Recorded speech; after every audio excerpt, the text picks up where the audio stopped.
En 1936, George Orwell llega a España y, bueno, se espera una cosa, una lucha clara, justa, contra el fascismo. Pero la realidad fue otra cosa, mucho más complicada. Es una historia de idealismo a tope, de una camaradería que no se olvida y, al final, de una traición política que te deja helado.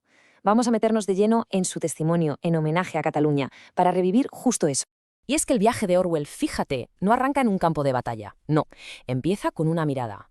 Apenas pisa España, se topa con un miliciano italiano y ¡boom! Siente una conexión inmediata, de esas profundas. Esa afinidad así al instante que va más allá del idioma, de la cultura. Eso ya te marca el tono de todo lo que viene después. Porque esto va de eso, de una guerra que pelean personas de carne y hueso, no solo ideología. Y aquí está la clave de todo. Orwell vino a España para luchar contra los fascistas, punto. Esa era la guerra que él veía.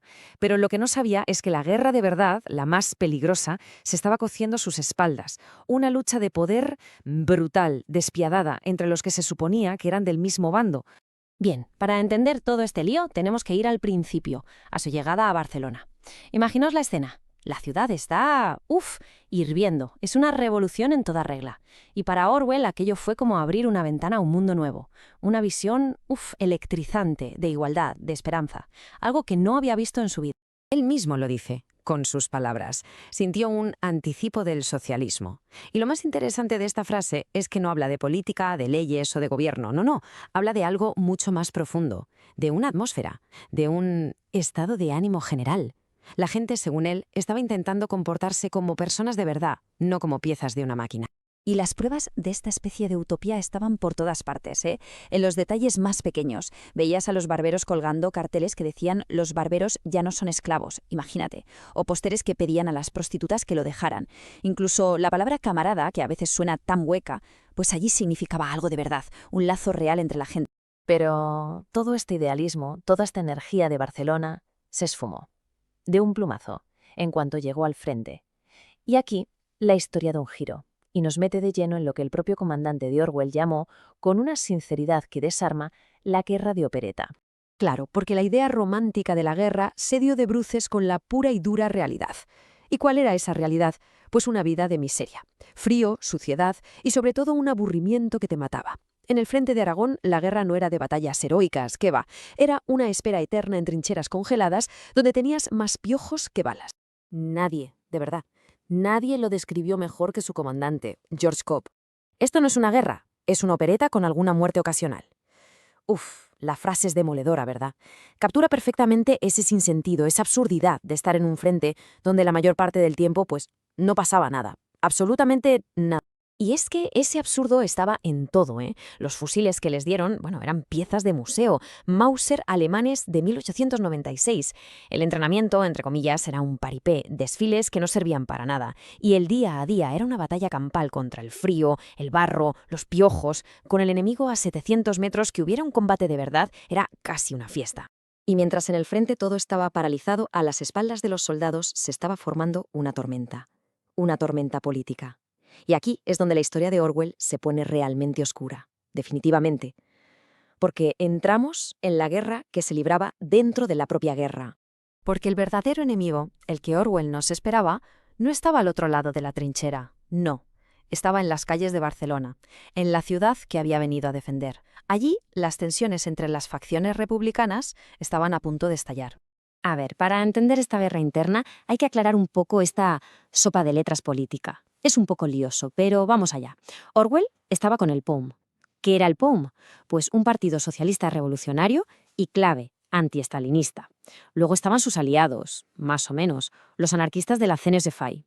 Y los enemigos políticos, cada vez más fuertes, los del PSUC, los comunistas que seguían la línea de Stalin y del gobierno central. Y todo explotó en mayo del 37. Los guardias de asalto, que estaban controlados por los comunistas, intentan tomar la central telefónica, que la llevaban los anarquistas. ¿Qué pasa al día siguiente? Pues que Barcelona amanece llena de barricadas.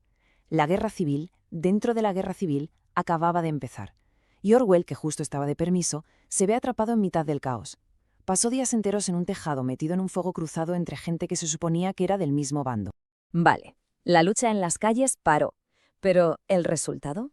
El resultado fue un cambio de poder total. Y para Orwell y la gente del Pont, las consecuencias fueron sencillamente catastróficas. De un día para otro pasó de ser un soldado que luchaba por la República a ser un fugitivo al que la propia República perseguía. Y por si fuera poco, por una de esas ironías crueles del destino, Orwell vuelve al frente. Y es allí donde se encuentra cara a cara con la muerte, o casi. Una bala, un francotirador fascista, le atraviesa el cuello. Sobrevive, de puro milagro. Pero esa herida le obliga a volver a Barcelona. Y Barcelona en ese momento era un sitio mucho, mucho más peligroso para él que cualquier trinchera. Y mientras él se está recuperando, el nuevo poder en la ciudad, que ya está en manos de los estalinistas, desata su venganza.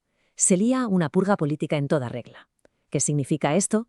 Pues que el POUM, su partido, es declarado ilegal. Y a sus miembros, de la noche a la mañana, se les acusa de ser espías fascistas. Traidores, cómplices de Franco, una locura. Así que ahí lo tenemos. Orwell, el tipo que vino voluntario a luchar contra el fascismo, viviendo escondido, en la clandestinidad, pero en la ciudad republicana, huyendo de la policía secreta de su propio bando, durmiendo en las ruinas de una iglesia, viendo con impotencia cómo sus amigos, sus camaradas, desaparecían en cárceles secretas. La conclusión era obvia, ¿no? Tenía que escapar. Escapar del país que había venido a defender. Toda esta experiencia, tan terrible, le dejó una marca para siempre. Una marca que él mismo describió como malvada, pero valiosa. Y esta nos lleva a la parte final, a sus reflexiones, quizá las más importantes y, desde luego, las más sorprendentes de todo su viaje. Para él, lo fundamental, la lección clave, fue entender que en una guerra lo primero que muere es la verdad. Se dio cuenta de que la propaganda, las mentiras, las difamaciones, lo manchaban todo, absolutamente todo. Y llegó a una conclusión que es un poco triste, pero muy firme.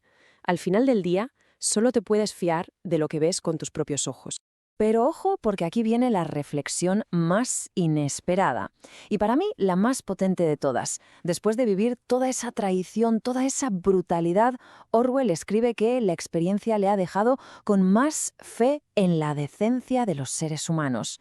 No con menos, con más. Y uno se pregunta, ¿por qué?